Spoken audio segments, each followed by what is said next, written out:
Choeying Kyi! Choeying Kyi Shugan!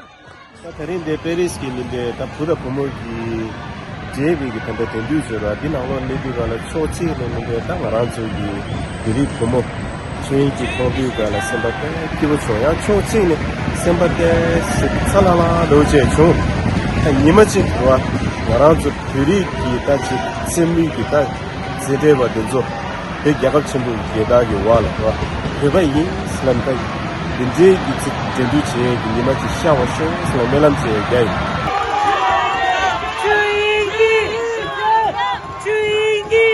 Marathon race walk relay mix has just concluded at the Paris Olympics. The Chinese team sent 2 pairs of athletes into this game, but neither of them won a medal. Choeying Kyi is the only Tibetan athlete in the Chinese delegation at this Olympics. After this game, she told me that, although the result was somewhat disappointing, she was very happy that more and more Tibetan athletes are participating in competitive sports, especially marathon events, influenced by her example. She also noted that Tibetan athletes may have some advantage in those events because of their long residence on the plateau.